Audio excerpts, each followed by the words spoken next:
Desert early sunrise. Susanna McAllister had spent years outrunning the past, but when a storm forced her to take shelter in Ethan Slade's cabin, she realized she might have run straight into more danger. He watched her from across the fire, his voice rough as the wind outside. "Reckon you got nowhere else to go," he murmured. "And lucky for you, I don't mind keeping you." Chapter 1. A Storm's Unforeseen Path. The wind howled like a banshee, tearing at Susanna McAllister's threadbare cloak as she urged her weary mare, Bess, onward. The sky, moments before a bruised purple, had cracked open, unleashing a torrent of rain that blurred the already fading track. Lightning split the heavens, illuminating the desolate landscape in stark, fleeting flashes of vast expanse of scrub and rock, unforgiving and relentless.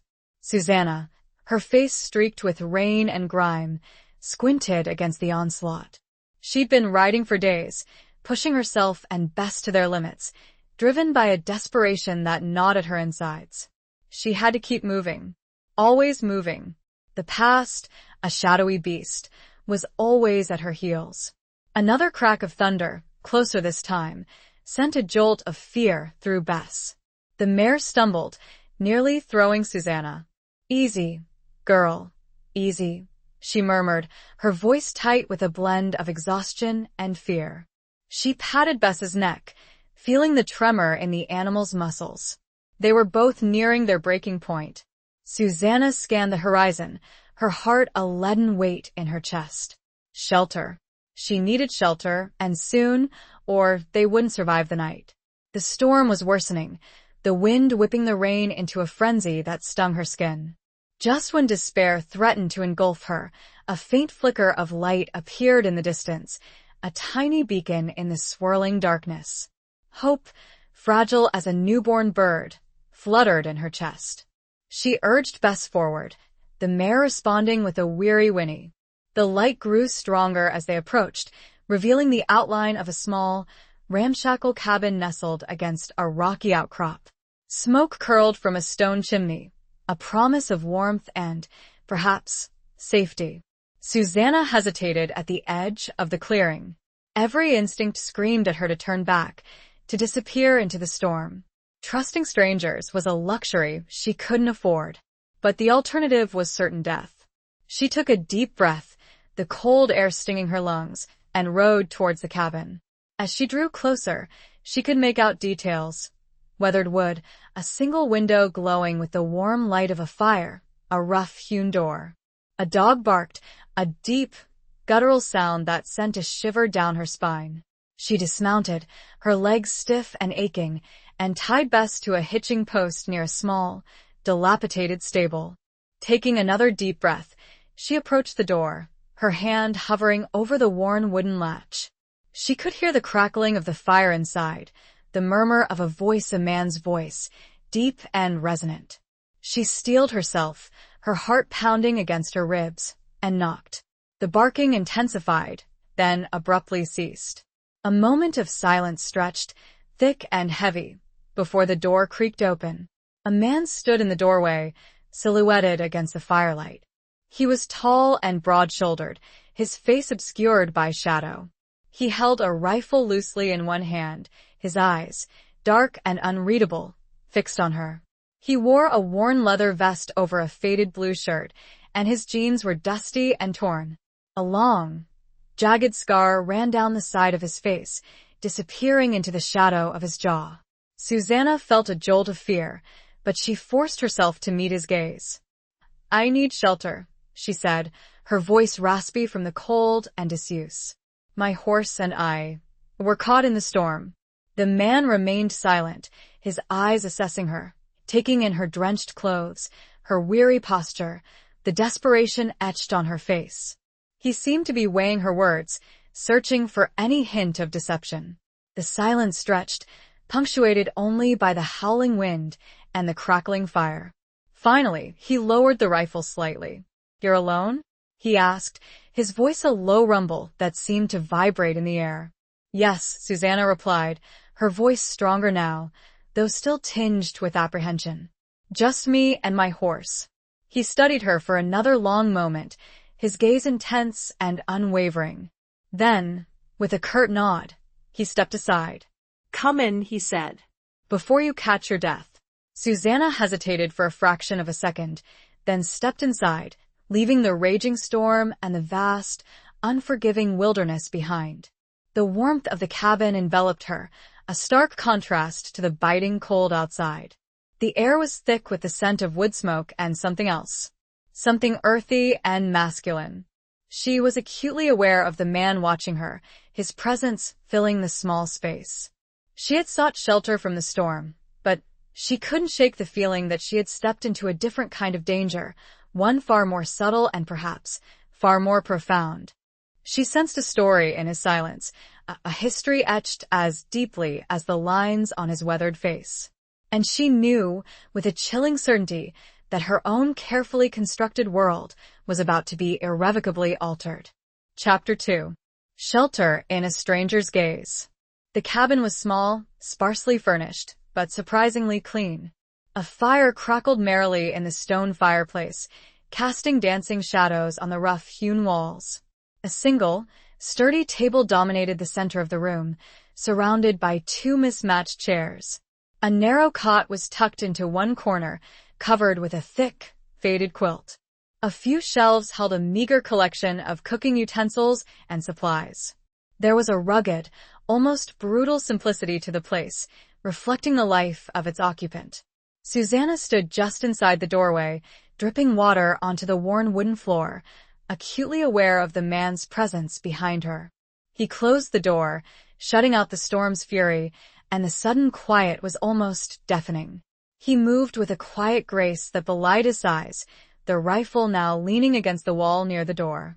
"Take off your cloak and dry yourself by the fire," he said, his voice still low and rough, but without the edge of suspicion that had been there before. He gestured towards a rough wooden peg near the fireplace. Susanna hesitated, her hand instinctively going to the small, worn leather pouch she wore hidden beneath her cloak. It contained all her worldly possessions, the few remnants of a life she had left behind. Trusting this stranger, even with her life, felt like a monumental risk. But she had no choice. She slowly unfastened the cloak, letting it fall to the floor in a sodden heap. She was shivering now, the cold seeping into her bones. She walked towards the fire, feeling the heat radiate against her skin. The man watched her, his expression unreadable. "I'm Ethan Slade," he said, finally breaking the silence. He didn't offer his hand, didn't offer any of the usual social niceties. His name was spoken like a statement of fact, a simple acknowledgement of his existence. "Susanna McAllister," she replied, her voice barely a whisper.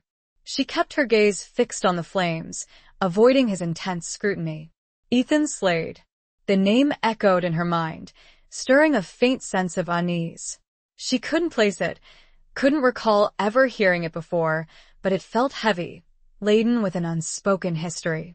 He moved to the table, picking up a tin cup and a chipped enamel pot. "Coffee?" he asked, his voice devoid of inflection. "Thank you," she said, grateful for the offer of warmth. He poured the coffee, the dark liquid steaming in the cold air. He handed her the cup, their fingers brushing briefly. His touch was surprisingly gentle, a stark contrast to his rugged appearance. Susanna took the cup, her hands trembling slightly. The coffee was strong and bitter, but it warmed her from the inside out. She sat down on one of the chairs, pulling it closer to the fire. Ethan sat opposite her, his gaze never leaving her face. He seemed to be studying her, dissecting her, trying to unravel the secrets she held so tightly within. "Reckon you got nowhere else to go," he murmured, his voice rough as the wind outside, echoing her earlier thoughts. He leaned back in his chair, his eyes narrowed. "And lucky for you, I don't mind keeping you." It wasn't a question, but a statement, and one that held an undercurrent of something she couldn't quite decipher. Susanna met his gaze, her own eyes narrowed in response. "I can pay for my keep," she said, her voice gaining strength. "I'm not looking for charity." A flicker of something amusement? Respect? Crossed his face. "I ain't a skin for payment," he said. "Just stayin' out of my way." The silence returned, punctuated only by the crackling fire and the occasional gust of wind that rattled the window panes. Susanna sipped her coffee, trying to ignore the feeling of being scrutinized, of being judged. She felt exposed, vulnerable, like a wild animal caught in a trap. She knew she should be wary, should be planning her escape. But there was something about Ethan Slade, something about his quiet strength and his watchful gaze, that held her captive. She sensed a deep sadness in him, a loneliness that mirrored her own. And in that shared solitude, a fragile connection began to form, a silent acknowledgement of their shared humanity in the face of the vast, unforgiving wilderness. The storm raged outside, but within the confines of the small cabin, a different kind of storm was brewing, a storm of unspoken emotions and hidden pasts. She had found shelter, but she knew, with a growing certainty, that the true test of her resilience was yet to come. Chapter 3. Echoes of the past in flickering flames. The fire crackled, casting long, dancing shadows that played across Ethan's face, highlighting the harsh lines etched by time and hardship. He watched Susanna, his eyes the color of deep, shadowed canyons holding a mixture of curiosity and something else, something that made her heart quicken with a blend of apprehension and a strange, unexpected pull. He hadn't asked her about her past, hadn't pried into the reasons why she was alone, riding through a storm. It was a courtesy, a respect for her privacy, that surprised her. Most men she'd encountered in her travels were quick to judge, quick to assume the worst. But Ethan Slade seemed different. He seemed to understand, on some unspoken level, the need for silence, the weight of secrets. "You're a long way from anywhere," he said, finally breaking the silence. His voice was low, almost a murmur, as if he were talking to himself as much as to her. Susanna hesitated, her fingers tightening around the warm tin cup. "I'm heading west," she said, choosing her words carefully. It wasn't a lie, not exactly. She was heading west, though her destination was less important than the distance she put between herself and the memories that haunted her. Ethan nodded slowly, as if he understood the unspoken meaning behind her words. He didn't press her for details, didn't ask the questions that burned in his eyes. He simply accepted her answer, her right to keep her secrets. "West is a hard country," he said, his gaze drifting towards the window, where the storm still raged. "Takes a strong spirit to survive it." Susanna looked at him, really looked at him for the first time. She saw the weariness in his eyes, the deep lines that fanned out from their corners. She saw the scar that bisected his face, a stark reminder of a past he likely carried with him, just as she carried hers. She saw a strength, yes, but also a vulnerability, a deep-seated loneliness that resonated with her own. "I've known hardship," she said, her voice quiet but firm. She didn't elaborate, didn't offer any details of the life she had left behind. But the words hung in the air between them, a silent acknowledgement of shared experience. Ethan met her gaze, his eyes holding hers for a long, breathless moment. He seemed to see something in her, something that went beyond her weary appearance, something that reached deep into her soul. And for the first time in a long time, Susanna felt seen, truly seen, by another human being. He reached for the coffee pot, refilling his cup and then hers. The simple gesture, the offering of warmth and comfort, felt strangely intimate in the close confines of the cabin. "Storm should pass by morning," he said, his voice a low rumble. "You can stay here tonight. Safe enough." Susanna nodded, her throat tight with a mixture of gratitude and a growing sense of unease. Safe? She wasn't sure she had ever truly felt safe. But here, in this small cabin, with this enigmatic stranger, she felt a flicker of something akin to it. A fragile hope that maybe, just maybe, she had found a temporary respite from the relentless pursuit of her past. As the fire burned low, casting flickering shadows that danced like ghosts on the walls, Susanna found herself drawn into a conversation with Ethan. He spoke of the land, of the harsh beauty of the wilderness, of the challenges and rewards of living a solitary life. He spoke of the changing seasons, of the animals that roamed the hills, of the quiet solitude that he both craved and feared. And as he spoke, Susanna began to see glimpses of the man beneath the rugged exterior. She saw a man who had known loss, who had faced adversity, who had learned to survive in a world that offered no guarantees. She saw a man who was, in his own way, as lost and as searching as she was. The echoes of their pasts mingled in the flickering flames, creating a fragile bond between them, a silent understanding that transcended words. And as the night wore on, Susanna realized that she was no longer simply seeking shelter from the storm outside. She was seeking shelter from the storm within, a storm that had raged for far too long. And perhaps, in the company of this stranger, she might finally find a moment of peace. Chapter 4. The Weight of Silence and Secrets. The silence that fell between them wasn't uncomfortable. Not exactly. It was a weighty silence, filled with unspoken questions, unshared histories, and a growing awareness of each other's presence. Susanna found herself studying Ethan as he stared into the dying embers of the fire, his profile stark and unyielding against the flickering light. The scar on his face seemed to pulse in the dimness, a constant reminder of a past he kept locked away. She wondered about him, about the life that had led him to this isolated cabin, to this solitary existence. He was a man of few words, but his eyes spoke volumes. They held a depth of experience, a weariness that hinted at battles fought and lost. He was a riddle, wrapped in layers of silence and secrets, and Susanna found herself increasingly drawn to unraveling the mystery of him. But she knew she had to tread carefully. Trust was a fragile thing, especially for someone like her, someone who had learned the hard way that the world was full of betrayal and deceit.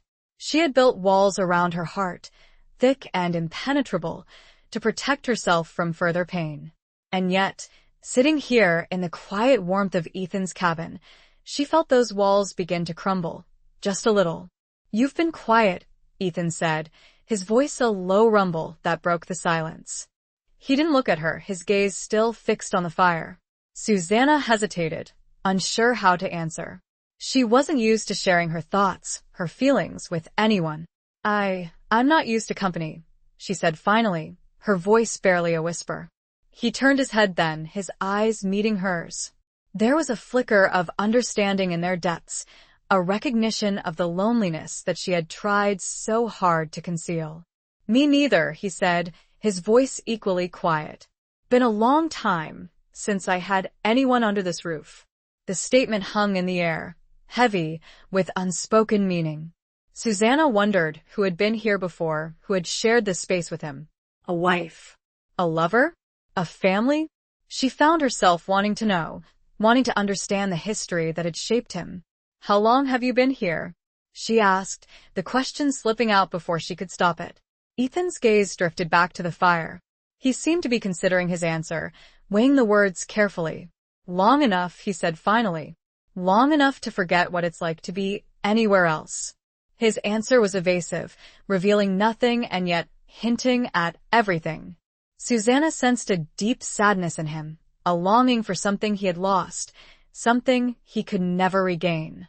It was a sadness that mirrored her own, a pain that she recognized all too well. She wanted to ask him more, to delve deeper into the mysteries of his past. But she held back, sensing that he wasn't ready to share, that his secrets were guarded by walls as thick and impenetrable as the ones she had built around her own heart. The silence returned, but it was different now. It was no longer simply a void between two strangers. It was a shared space, a silent acknowledgement of their mutual wounds, their shared loneliness. It was a fragile connection, forged in the heart of a storm, a connection that held both the promise of comfort and the threat of further pain. Susanna knew she should be wary, should be guarding her heart. But there was something about Ethan Slade, something about his quiet strength and his hidden vulnerability, that drew her in. She felt a pull towards him, a desire to understand him, to comfort him, to perhaps even find comfort in return. It was a dangerous feeling, a reckless impulse, but she couldn't deny it. The weight of their silence was heavy, but it was also a bridge, a tentative connection between two souls adrift in the vast, unforgiving wilderness.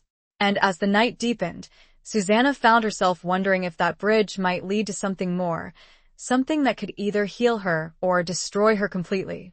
Chapter 5. Dawn breaks on a tenuous truce. The first rays of dawn, pale and hesitant, filtered through the small window, painting the cabin in a soft, ethereal light.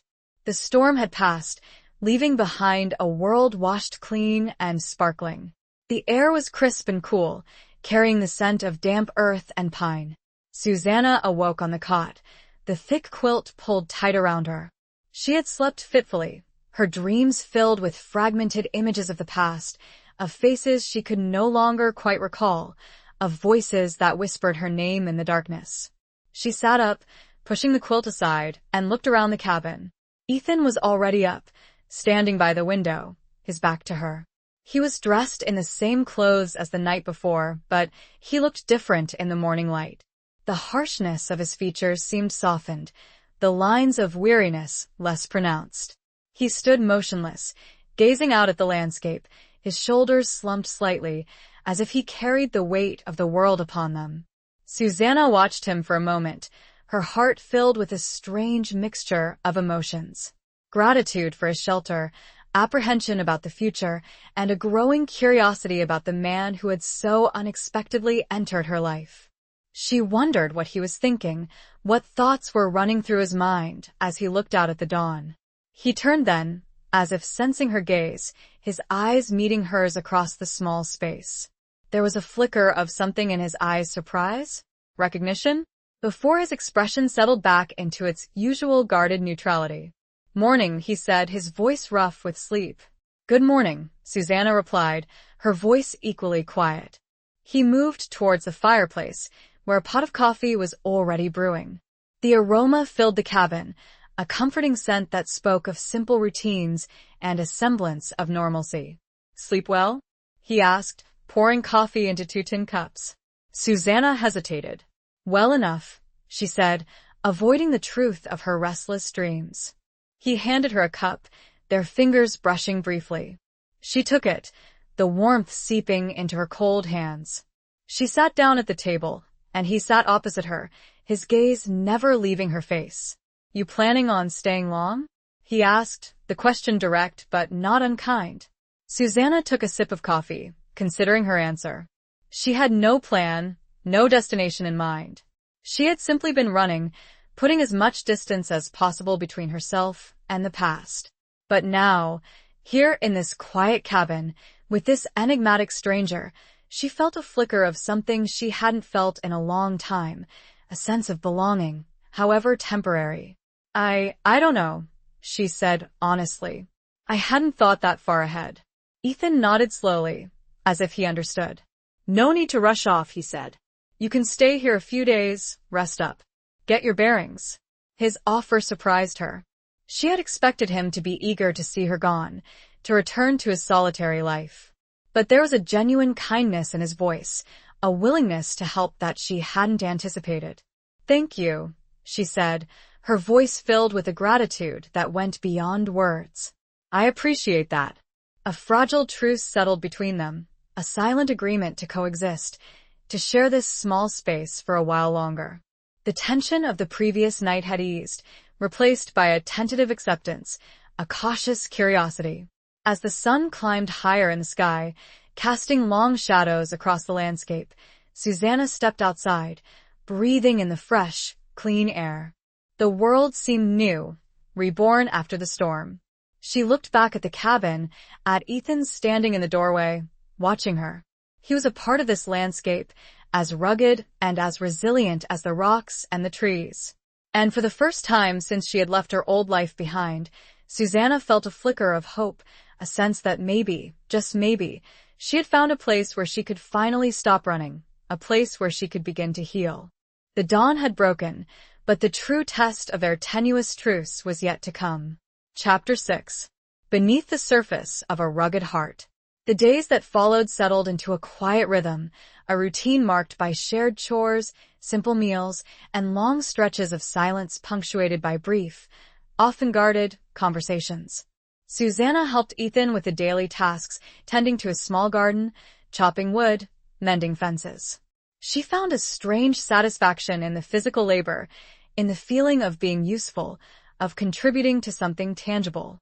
It was a welcome distraction from the turmoil of her thoughts, from the memories that still threatened to overwhelm her.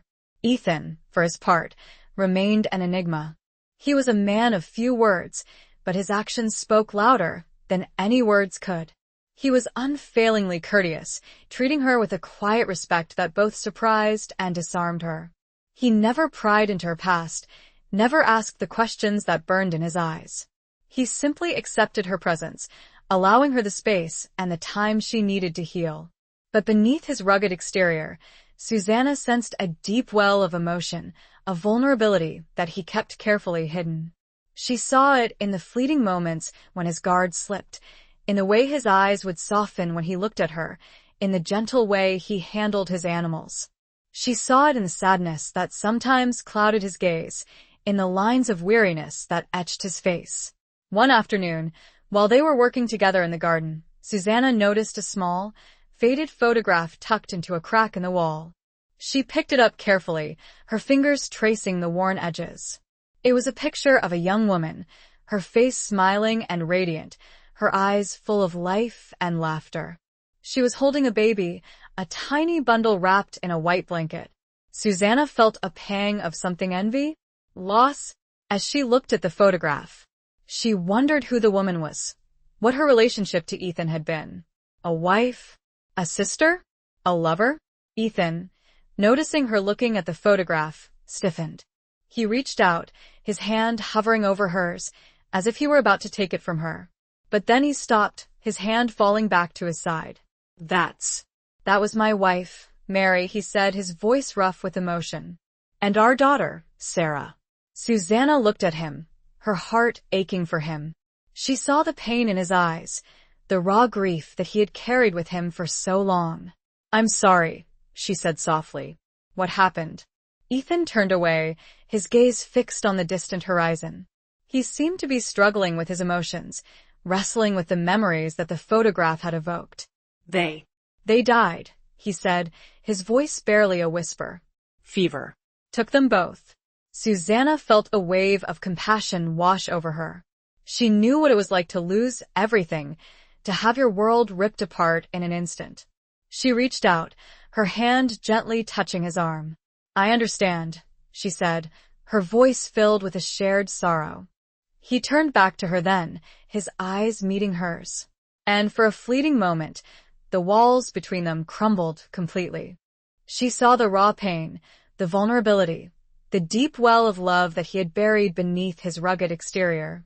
And in that moment, she felt a connection to him that went beyond anything she had ever experienced before. It was a connection forged in shared loss, in shared pain, in the shared understanding of what it meant to survive in a world that offered no guarantees. He didn't say anything more, didn't offer any further details. But the unspoken words hung in the air between them, a silent testament to the enduring power of love and loss. And as Susanna looked into his eyes, she knew that she was no longer simply a stranger seeking shelter. She was becoming something more, something that both terrified and exhilarated her. The surface of his rugged heart had cracked, revealing a depth of emotion that drew her in, a vulnerability that mirrored her own, and a connection that was beginning to feel dangerously, beautifully, inevitable. Chapter 7.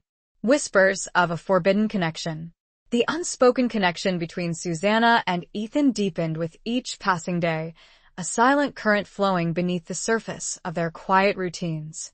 They worked together, ate together, shared the small space of the cabin with a growing ease, a comfortable familiarity that belied the short time they had known each other. But there was also a tension, a growing awareness of each other that went beyond simple companionship. It was in the way their eyes would meet and linger, in the accidental brushes of their hands, in the unspoken words that hung in the air between them. It was a forbidden connection, a dangerous attraction that neither of them dared to acknowledge, yet neither could deny.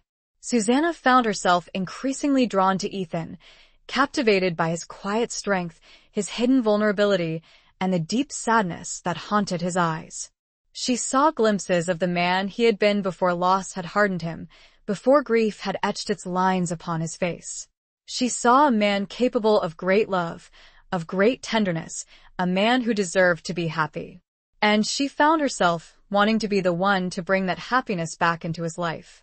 It was a reckless desire, a foolish hope, but she couldn't help it. She felt a pull towards him, a yearning that went beyond anything she had ever experienced before. But she knew she had to be careful. She was still running from her past, still carrying the burden of her secrets. She couldn't afford to get involved, to risk her heart again. And yet, she couldn't deny the growing attraction she felt for Ethan, the way her heart quickened whenever he was near. One evening, as they sat by the fire, the silence between them stretched, thick and heavy with unspoken emotions. Ethan was staring into the flames, his profile stark and unyielding in the flickering light. Susanna watched him, her heart aching for him, for the pain he carried so silently. "Ethan," she said softly, her voice barely a whisper. He turned his head, his eyes meeting hers. There was a question in his gaze, a vulnerability that he couldn't quite conceal. Do you ever think about leaving?" she asked, the question slipping out before she could stop it. He looked at her for a long moment, his expression unreadable. Then he turned back to the fire, his gaze fixed on the dancing flames. "Sometimes," he said, his voice low and rough. "Sometimes I think about just riding away, disappearing into the wilderness. Starting over." Susanna felt a pang of something, fear, disappointment, at his words. She realized that she had begun to hope, to dream of a future with him, a future that was as fragile and as uncertain as the flames that danced before them. "But then I remember," he continued, his voice barely audible. "I remember Mary and Sarah, and I know I can't leave. This is where they are. This is where I belong." His words were a knife to her heart, a reminder of the past that stood between them, a past that could never be erased. But they were also a testament to his loyalty, his enduring love, his unwavering commitment to the memory of his lost family. Susanna reached out, her hand gently touching his arm.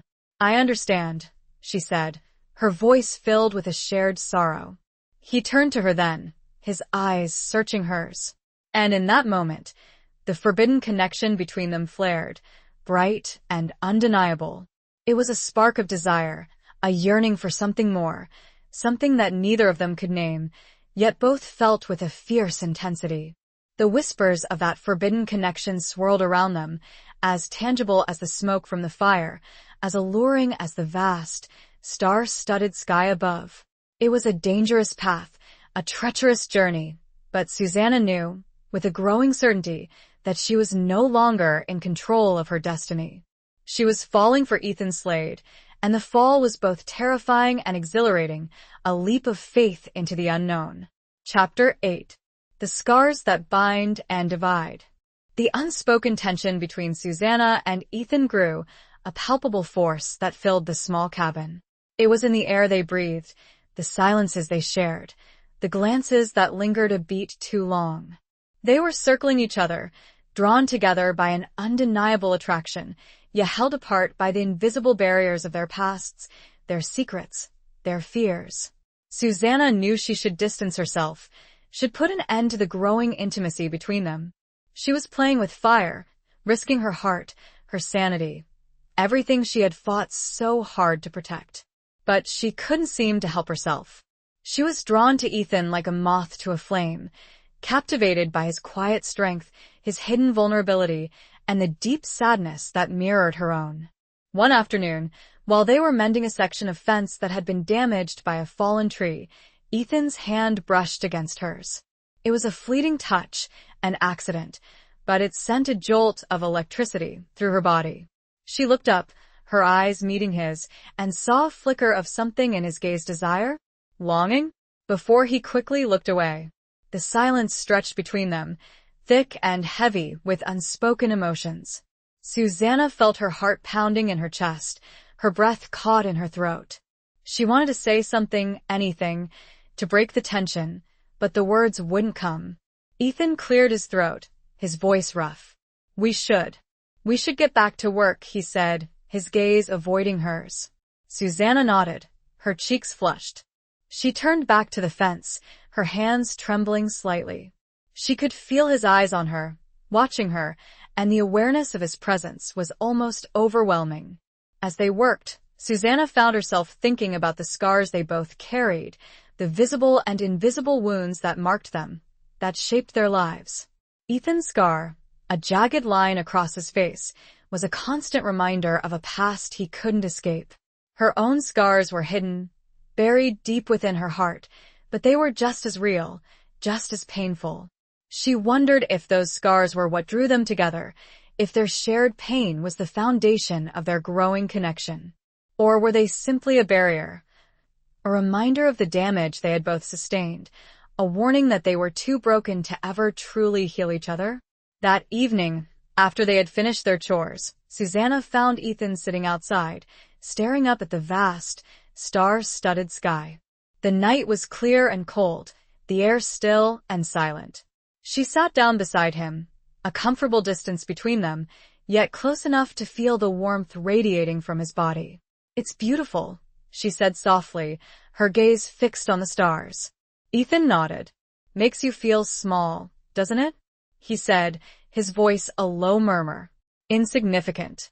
Susanna looked at him, her heart aching for him. She saw the loneliness in his eyes, the weariness that seemed to weigh him down. She wanted to reach out to him, to comfort him, to tell him that he wasn't alone. "We all have our scars, Ethan," she said, her voice barely a whisper. "Visible and invisible. They're a part of us, but they don't define us." He turned his head, his eyes meeting hers. There was a flicker of surprise in his gaze, as if he hadn't expected her to understand. "Yours are hidden well," he said, his voice quiet but intense. Susanna felt a shiver run down her spine. She knew he was talking about more than just physical scars. He was talking about the secrets she carried, the past she had tried so hard to bury. The scars that bound them were also the scars that divided them, a complex web of shared pain and unspoken fears.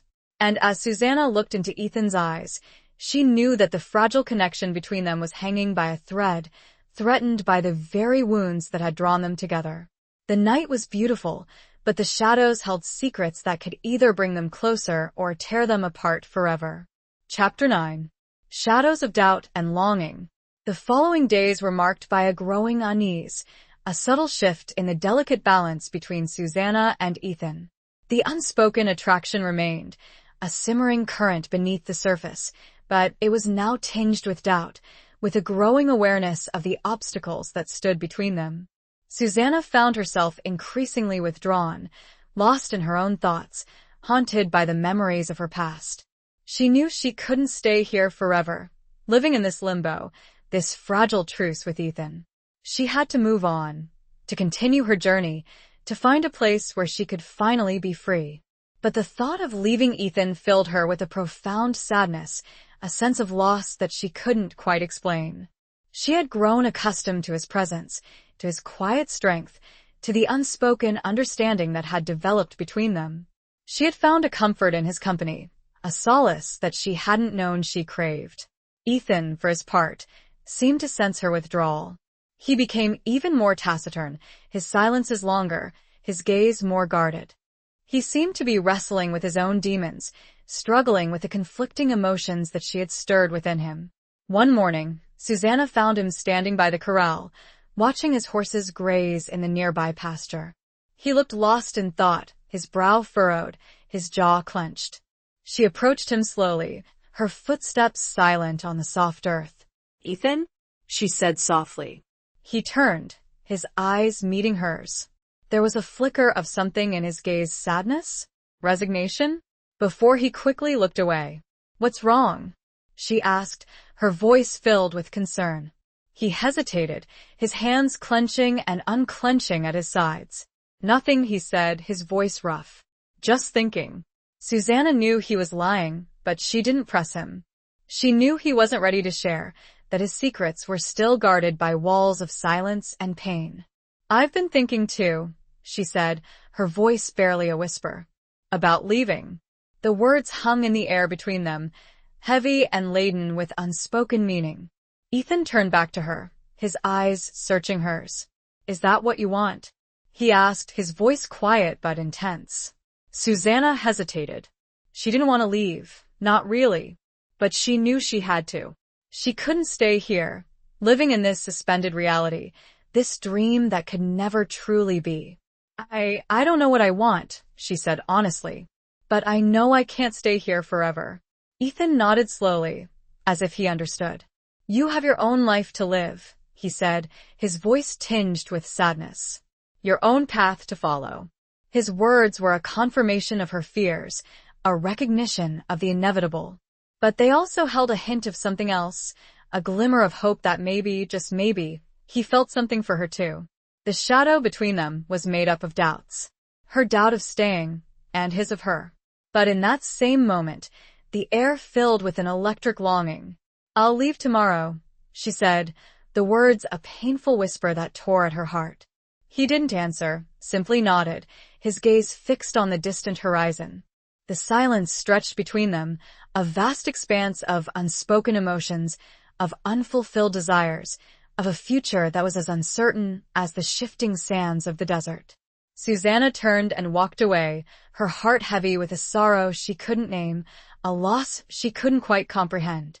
The shadows of doubt and longing stretched long and dark, threatening to engulf the fragile flame of hope that had flickered between them. Chapter 10. A glimmer of hope in the barren lands. Susanna spent the rest of the day preparing for her departure, gathering her few belongings, checking on Bess, trying to ignore the ache in her heart. Every movement, every thought, was a reminder of the life she was leaving behind, of the connection she had forged with Ethan, a connection that was about to be severed. She tried to convince herself that it was for the best, that she was doing the right thing. She was a drifter, a woman with a past, a woman who didn't belong anywhere. She couldn't allow herself to get attached, to risk her heart again. She had to keep moving, keep running, until she found a place where she could finally be free. But the thought of leaving Ethan filled her with a profound sadness, a sense of loss that she couldn't shake. She had found a comfort in his presence, a solace that she hadn't known she craved. She had seen glimpses of the man beneath the rugged exterior, the man who had known love and loss, the man who deserved to be happy. As evening approached, Susanna found herself drawn to the fireplace, the heart of a small cabin. She sat down on one of the chairs, staring into the flames, lost in her thoughts. The fire crackled and popped, casting dancing shadows on the walls, creating an illusion of warmth and comfort. Ethan entered the cabin, his footsteps silent on the wooden floor. He stood for a moment, watching her, his expression unreadable. Then he moved towards the fireplace, sitting down opposite her. The silence stretched between them, thick and heavy with unspoken emotions.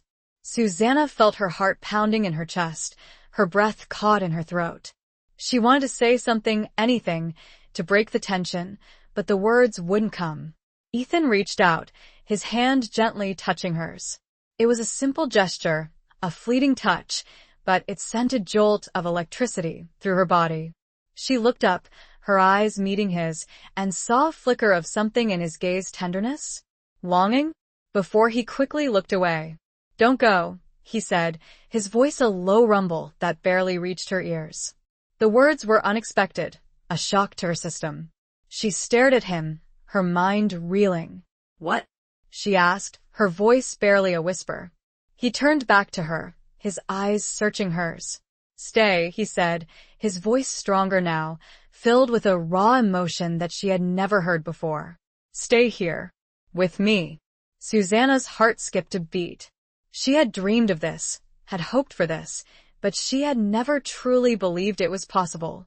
She looked at him, at his rugged face, at the vulnerability in his eyes, and saw a glimmer of hope in the barren lands of their shared existence. I don't know what to say, she stammered, her voice trembling. Say you'll stay, he said, his hand tightening around hers. Say you'll give us a chance. A chance. The word hung in the air between them, a fragile promise, a dangerous hope. Susanna looked into his eyes and saw a future that was uncertain. Yes, but also filled with a possibility she had never dared to imagine. A future where she could finally stop running, where she could find a home, where she could perhaps even find love.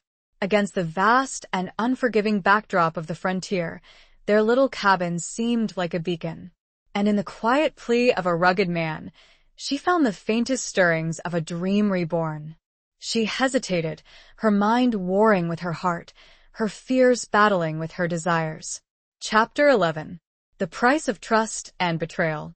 The silence stretched, thick and heavy, punctuated only by the crackling fire and the beating of Susanna's heart. Ethan's hand remained on hers, warm and strong, a tangible link between them.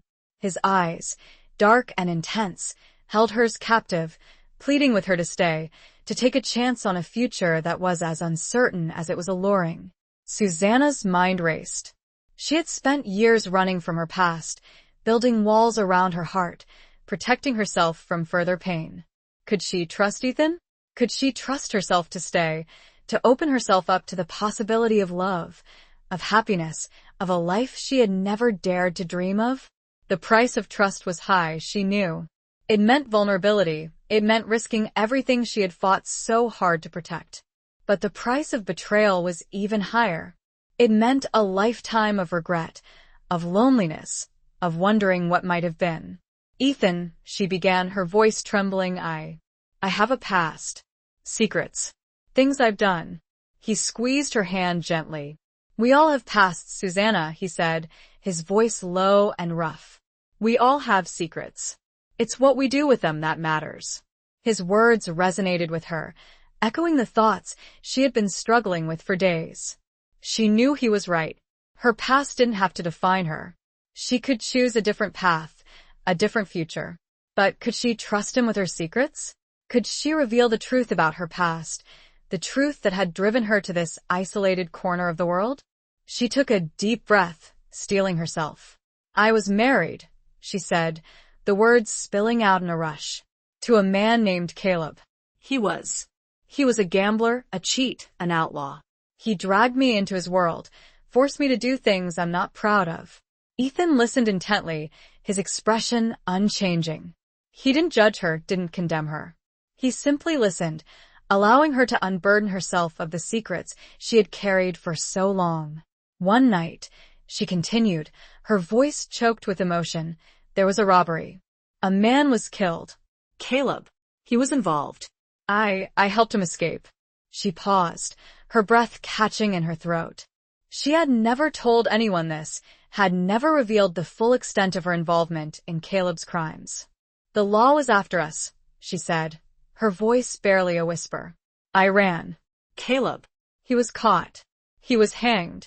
The words hung in the air, heavy and laden with guilt, with shame, with a profound sense of loss. Susanna felt tears welling up in her eyes, tears she had held back for years. Ethan reached out, his hand gently wiping away a tear that had escaped down her cheek. It's all right, he said, his voice soothing. It's over now. It's not over, she said, her voice shaking. I'm still running. I'm still afraid. You're safe here, he said, his voice firm. With me. I won't let anyone hurt you. His words were a balm to her soul, a promise of protection, of safety, of a future she had never thought possible. But could she believe him? Could she trust him with her life, with her heart? The life she'd led was proof that trust and betrayal were two edges of the same blade.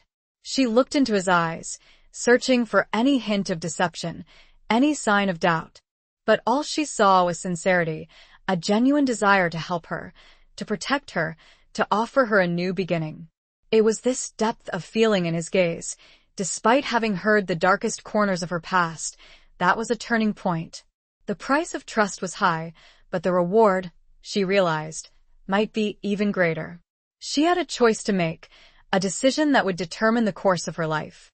Could she risk everything, leap into the unknown, and trust the man who had offered her his heart, his home, his protection? The answer, she knew, lay not in the shadows of her past, but in the glimmer of hope that shone in Ethan's eyes. Chapter 12. Unveiling the Masks We Wear. Susanna took a deep, shuddering breath, the weight of her confession lifting, if only slightly, from her shoulders. Ethan's hand remained on hers, a steady, comforting presence in the swirling chaos of her emotions. His eyes, dark and unwavering, held hers captive, offering a silent promise of understanding, of acceptance, of a love that transcended the darkness of her past. "Thank you," she whispered, her voice choked with emotion.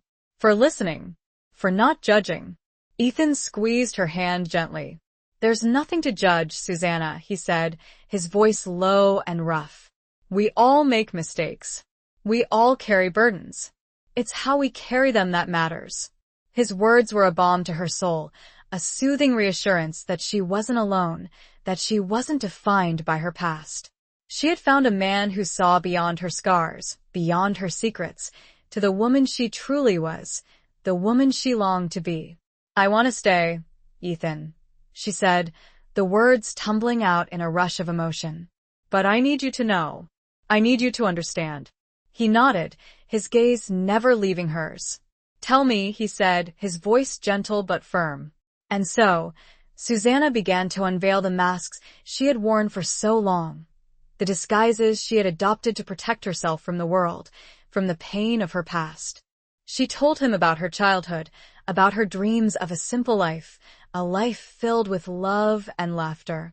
She told him about her marriage to Caleb, about the slow descent into darkness, about the choices she had made, the regrets she carried. She spoke of the fear that had driven her, the constant threat of discovery, the relentless pursuit of the law. She spoke of the loneliness, the isolation, the yearning for a place to belong, for a person to trust. Ethan listened patiently, his expression unchanging. He didn't interrupt, didn't offer false reassurances. He simply listened, allowing her to unburden herself of the secrets she had held so tightly for so long. As she spoke, Susanna felt a sense of release, a feeling of liberation she hadn't experienced in years. The walls she had built around her heart began to crumble, brick by brick, revealing the vulnerable woman beneath. She was no longer hiding, no longer running. She was facing her past, confronting her demons, and finding a strength she hadn't known she possessed. When she had finished, when she had revealed everything, she looked at Ethan, her heart pounding in her chest. She was afraid, terrified of his reaction, of his judgment. But she had come this far. She had to trust him. Ethan reached out, his hand cupping her face gently.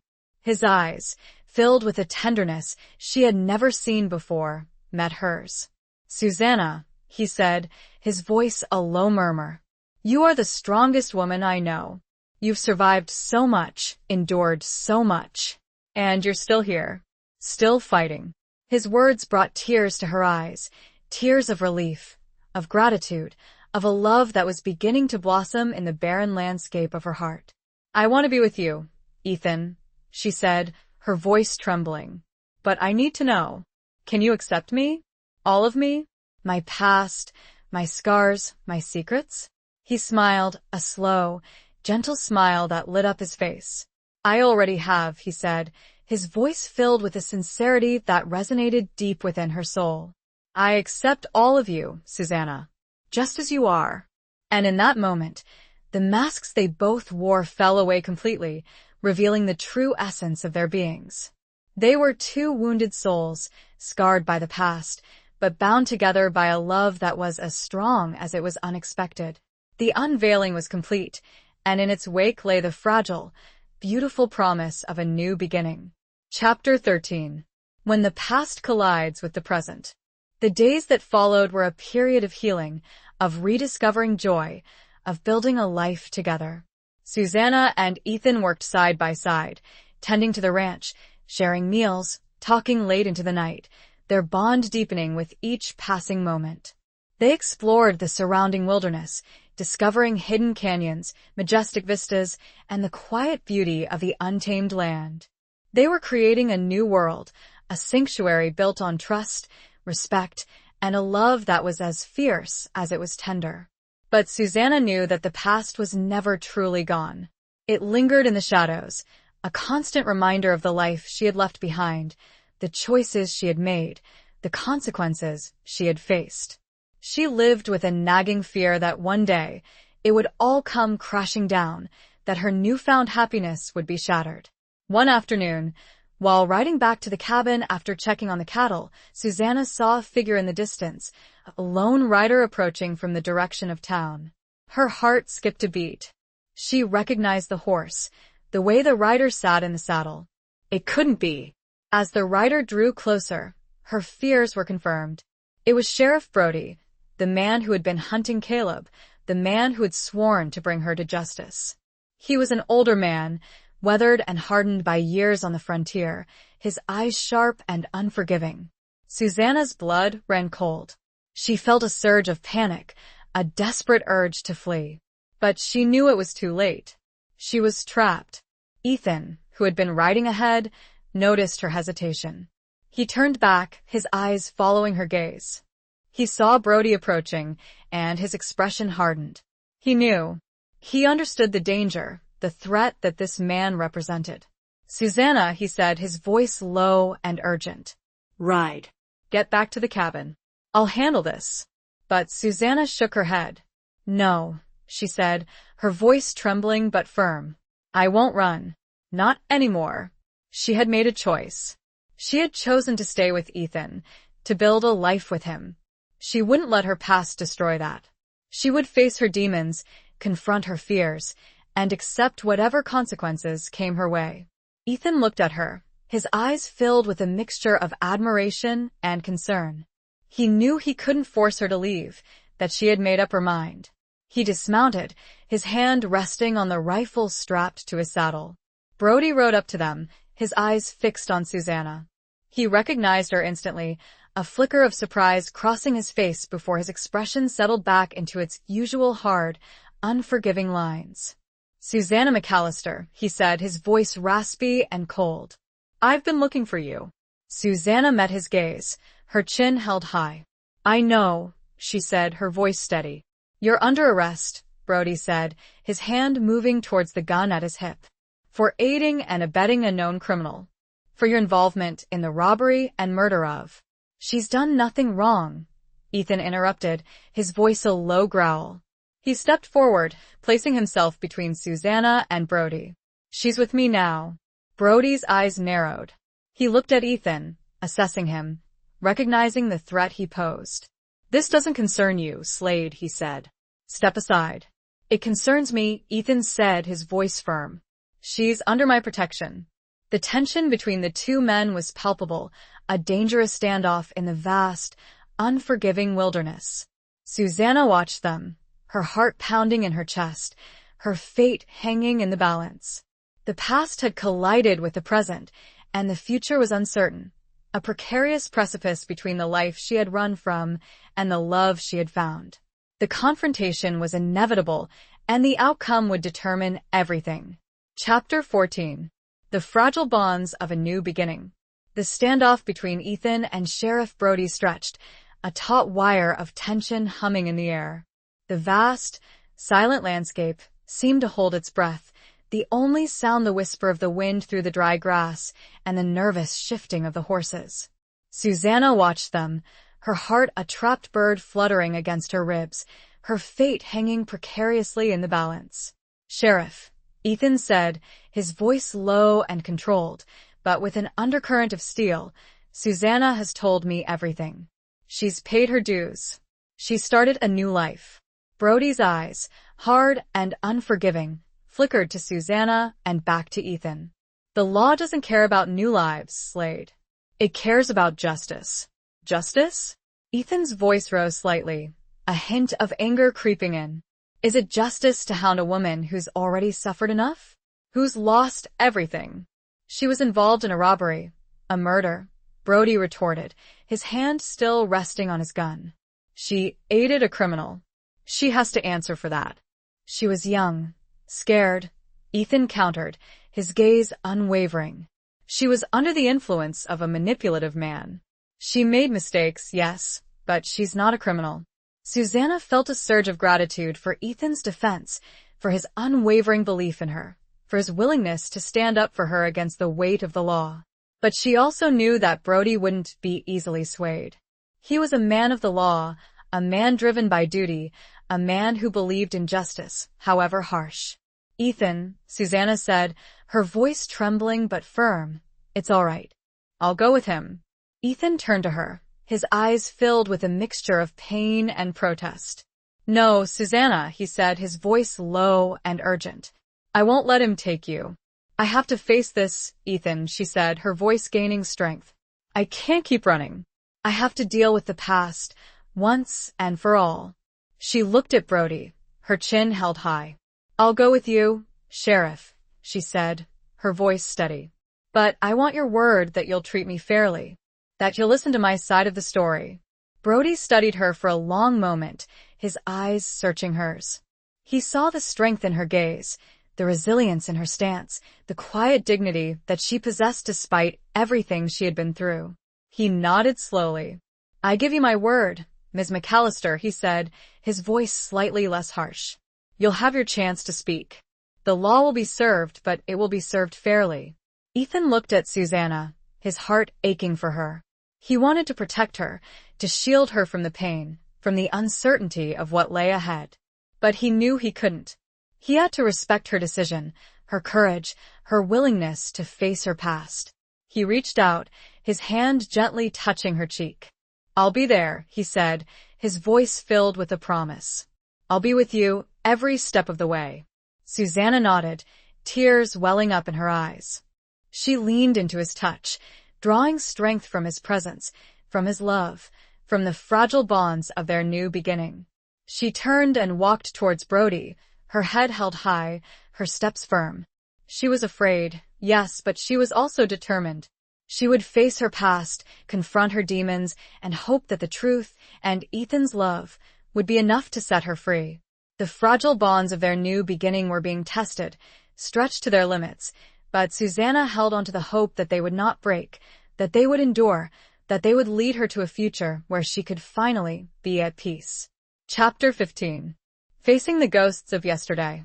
The ride to town was a somber affair, the silence broken only by the rhythmic clatter of the horses' hooves and the occasional sigh from Susanna. Sheriff Brody rode beside her, his expression unreadable, his gaze fixed on the road ahead. Ethan followed close behind, his presence a silent reassurance, a constant reminder that she wasn't alone. Susanna's mind raced, replaying the events of her past, the choices she had made, the consequences she had faced. She wondered what awaited her in town, what kind of reception she would receive, what fate the law had in store for her. As they approached the town, a small, dusty settlement nestled in a valley surrounded by rolling hills, Susanna felt a knot of apprehension tighten in her stomach. She saw the familiar buildings, the saloon, the general store, the sheriff's office, and felt a surge of memories, both good and bad, wash over her. People stopped to stare as they rode past, their faces a mixture of curiosity, suspicion, and outright hostility.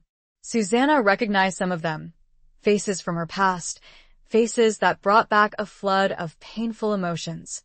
Brody led her to the sheriff's office, a small, sparsely furnished building with barred windows and a heavy wooden door. He ushered her inside, gesturing for her to sit in a chair opposite his desk. Ethan remained outside, standing guard, his presence a visible deterrent to anyone who might think of causing trouble. Brody sat down behind his desk, his eyes fixed on Susanna. He opened a drawer and pulled out a thick file, its pages filled with handwritten notes and official documents. "Susanna McAllister," he said, his voice formal and detached, "you are charged with aiding and abetting a known criminal, Caleb McAllister, in the robbery of the First National Bank of Silver Creek and the subsequent murder of the bank teller, Thomas Jenkins. How do you plead?" Susanna took a deep breath, steeling herself. "I plead not guilty to the charge of murder," she said, her voice clear and steady. "I had no knowledge of Caleb's intention to kill anyone. I was not present at the scene of the crime." Brody raised an eyebrow, his expression skeptical. "But you did help him escape," he said, his voice accusing. "You knew he was guilty, and you helped him evade the law." "I was his wife," Susanna said, her voice trembling slightly. "I was afraid. He threatened me. I had no choice." You always have a choice, Ms. McAllister, Brody said, his voice harsh. You chose to stand by a criminal, instead of upholding the law. The interrogation continued for hours, Brody grilling her relentlessly, questioning her about every detail of her past, about her involvement with Caleb, about her escape, and her subsequent life.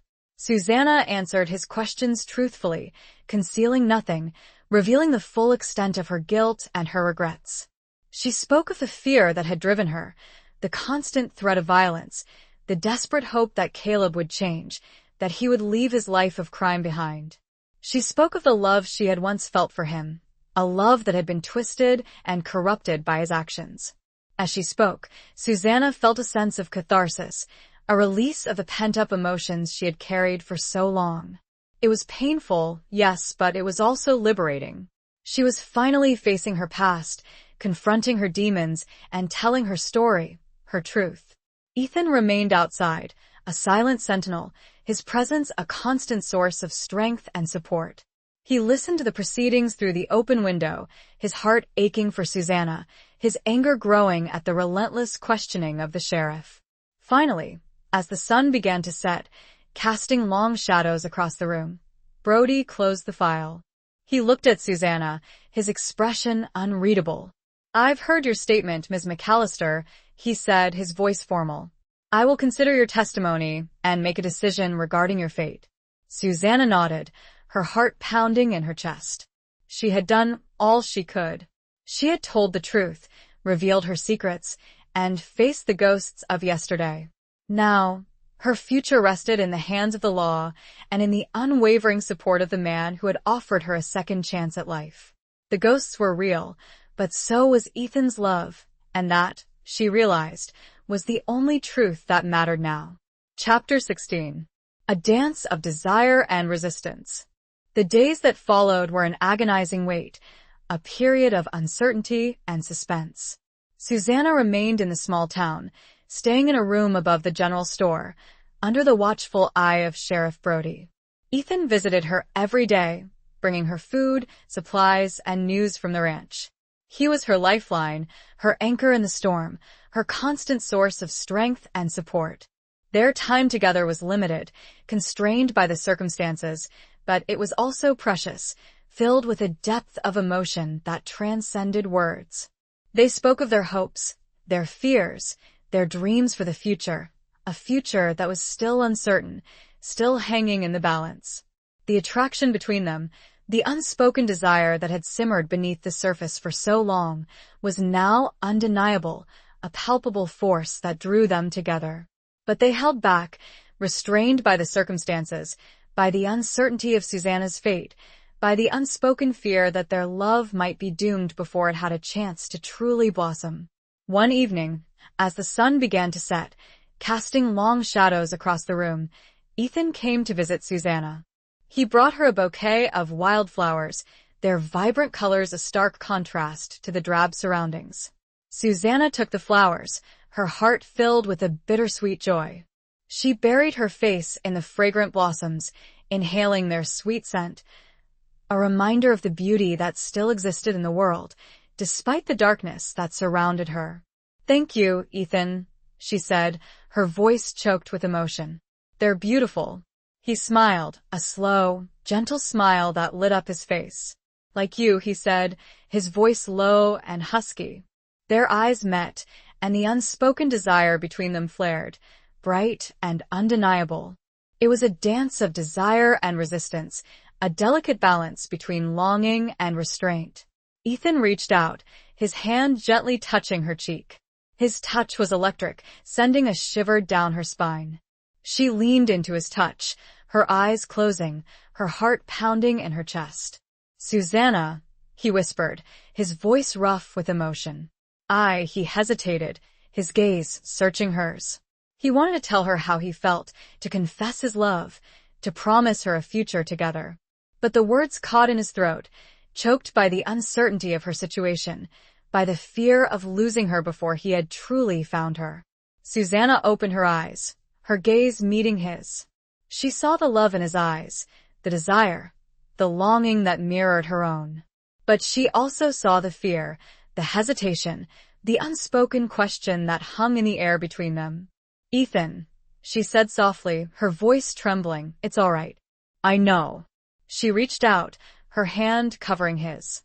She squeezed his hand gently, offering him reassurance, understanding, a silent promise of her own. They stood there for a long moment, their hands clasped together, their eyes locked, their hearts beating as one. The unspoken words hung in the air, a testament to the love that had blossomed between them, a love that was as fragile as it was fierce. The dance of desire and resistance continued, a delicate ballet of longing and restraint. They were caught in a web of uncertainty, of unspoken fears, of a future that was still out of reach. But in the midst of the darkness, their love shone brightly, a beacon of hope, a promise of a future that might, just might, be theirs to share.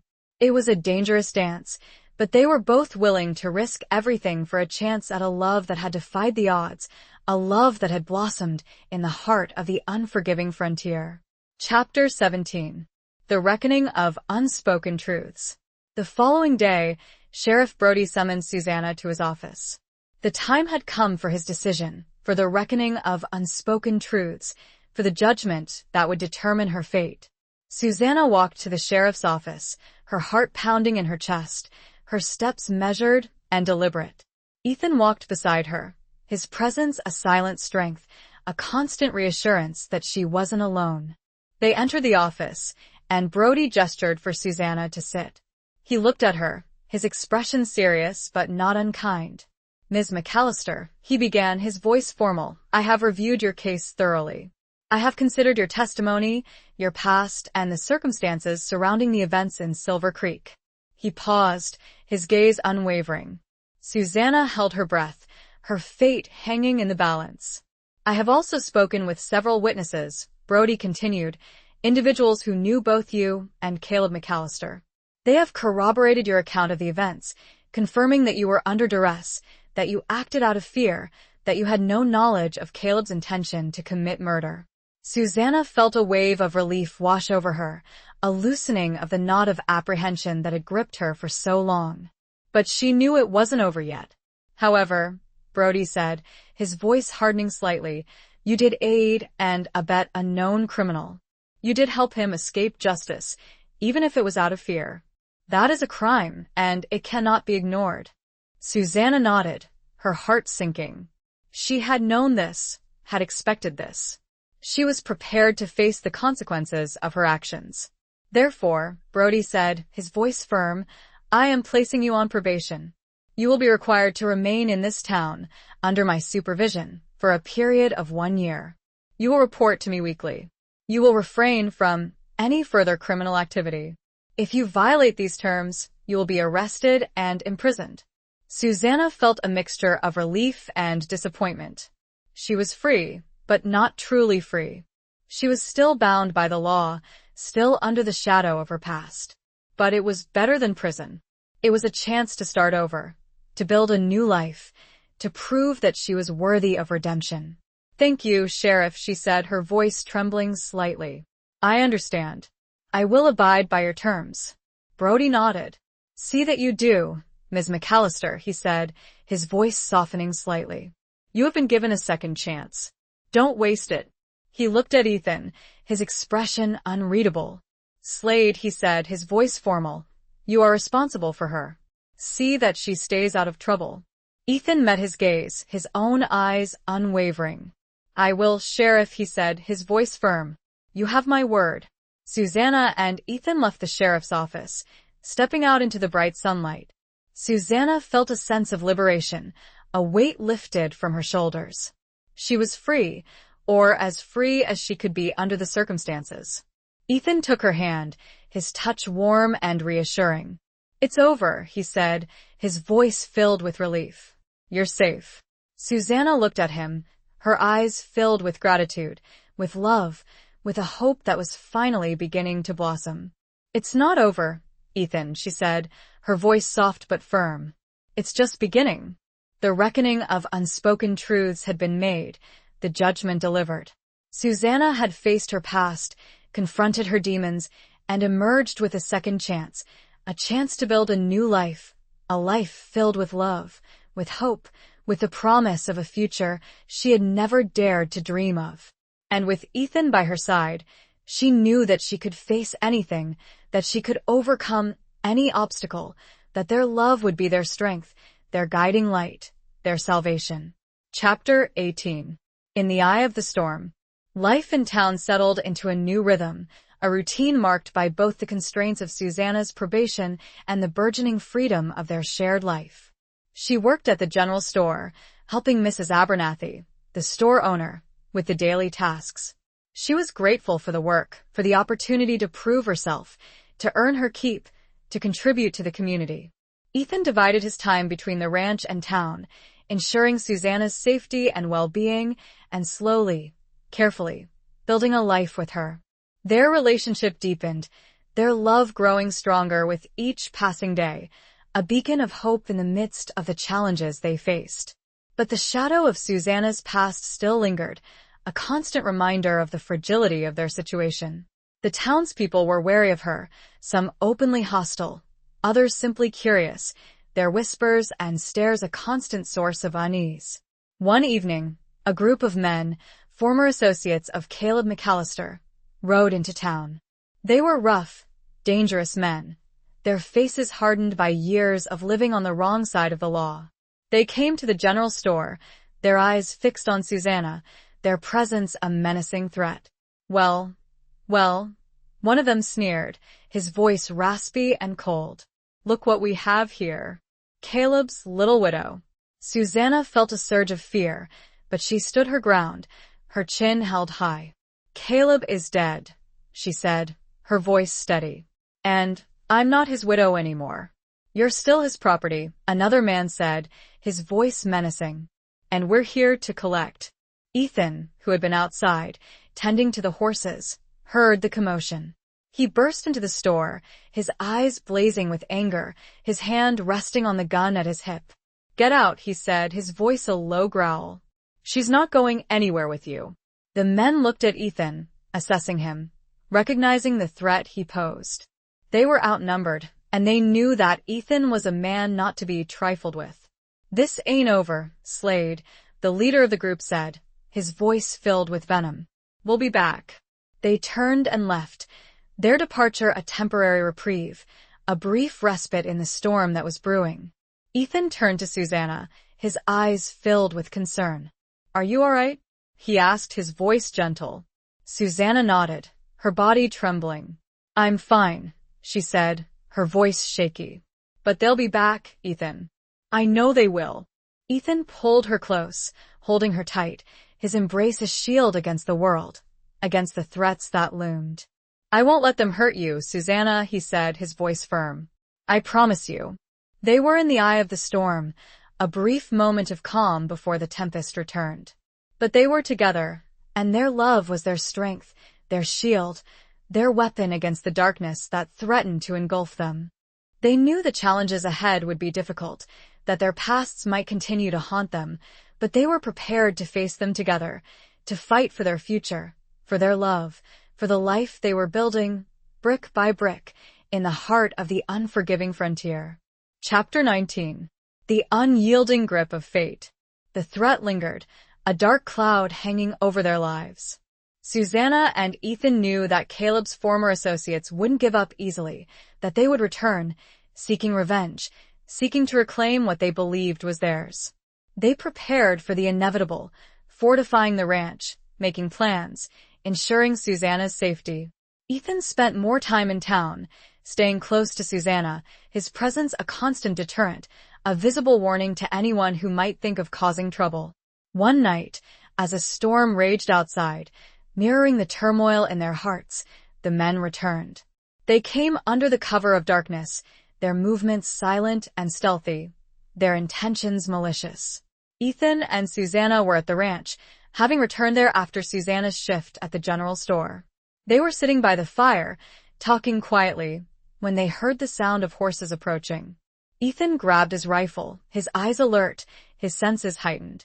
Stay here, he said, his voice low and urgent. Lock the door. He slipped out into the night, disappearing into the darkness, his movements silent and swift. Susanna locked the door, her heart pounding in her chest, her fear a palpable force. She heard the sound of gunshots, the shouts of men, the thud of bodies. The storm raged outside, the wind howling like a banshee, the rain lashing against the windows, as if the very elements were conspiring against them. Susanna waited, her body trembling, her mind racing.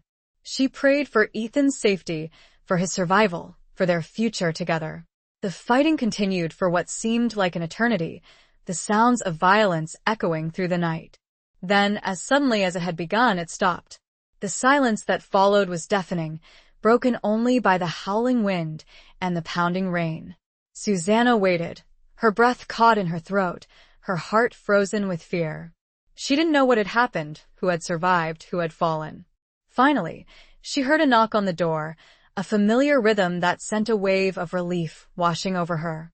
"Susanna," Ethan's voice called, low and urgent. "It's me. Open the door."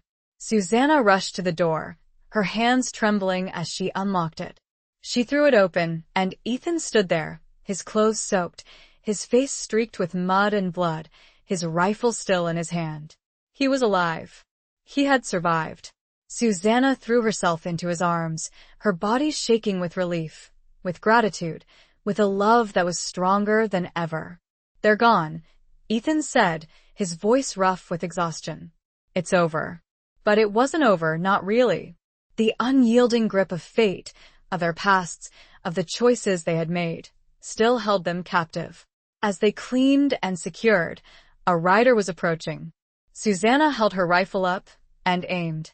"Wait," Ethan shouted. It was Sheriff Brody. "I heard the shots," Brody said.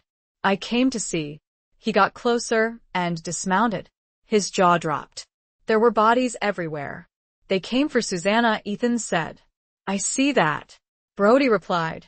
The grip of fate was relentless, but Susanna and Ethan had faced it head-on, their love a shield against the darkness, their courage a testament to the enduring power of the human spirit.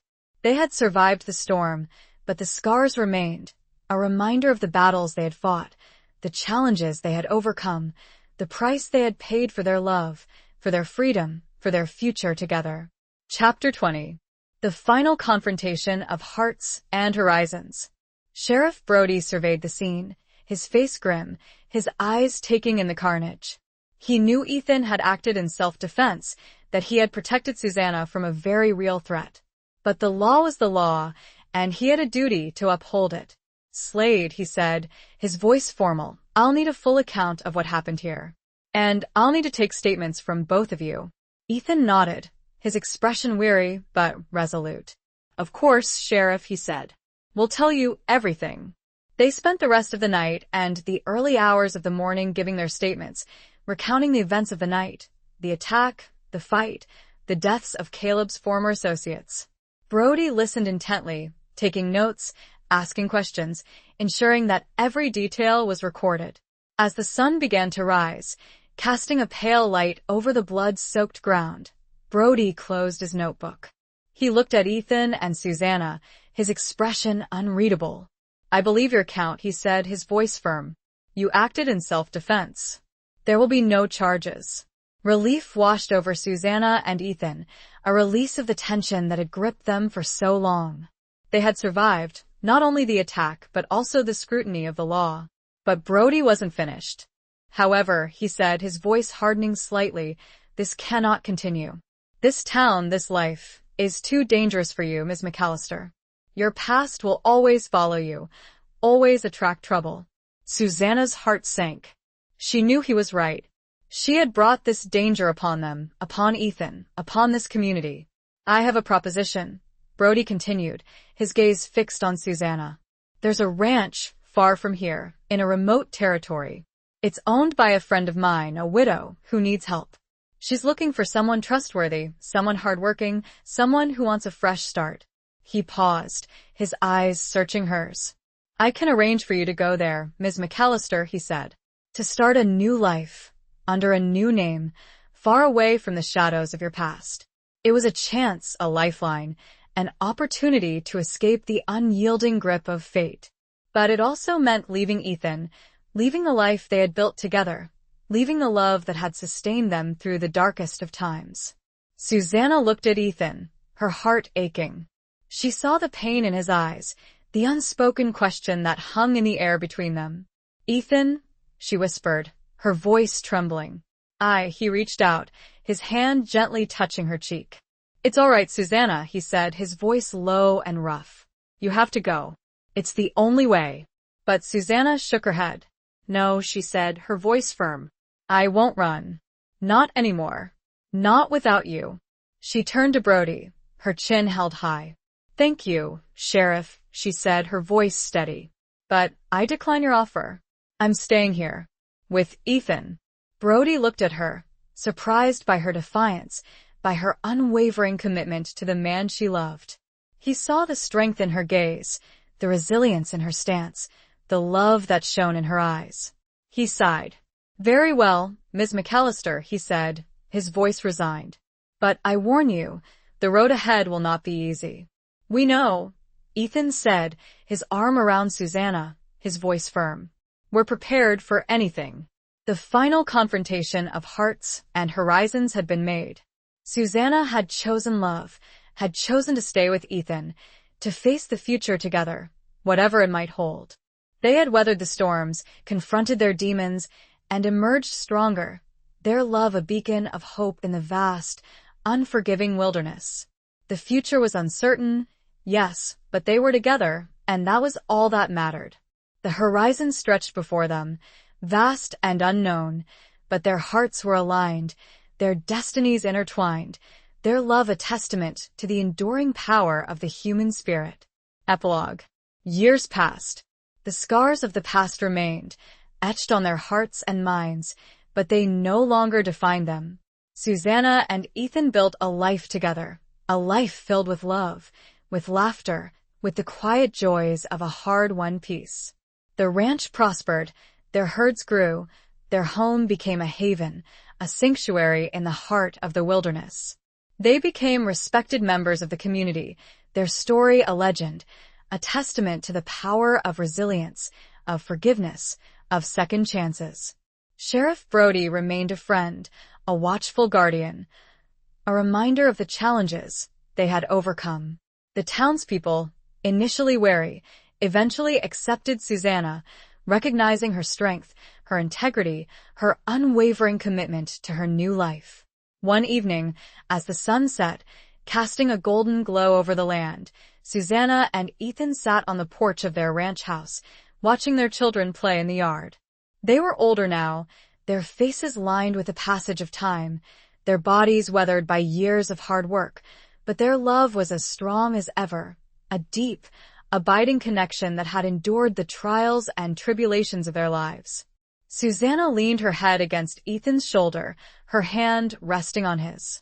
She felt a profound sense of contentment, of gratitude, of a peace she had never thought possible. "We made it, Ethan," she whispered, her voice filled with emotion. He smiled, a slow, gentle smile that lit up his face. He squeezed her hand gently. "We did, Susanna," he said, his voice low and husky. "We made it." They sat in silence, watching the sunset, the sky ablaze with color, a breathtaking spectacle that mirrored the beauty of their lives, the beauty of their love, the beauty of their hard-won peace. They had faced the storms, confronted their demons, and emerged victorious, their love a beacon of hope, a testament to the enduring power of the human spirit. The frontier was still vast, still unforgiving, but they had carved out a space for themselves, a place where they could live, love, and thrive. They had found their home, their sanctuary, their forever. The vast expanse of the western sky seemed to embrace them, a silent witness to their enduring love, a love that had blossomed in the heart of adversity, a love that had conquered all. And as the stars began to appear, twinkling in the darkening sky, they knew that their journey, though long and arduous, had been worth it. They were together, and that was all that mattered.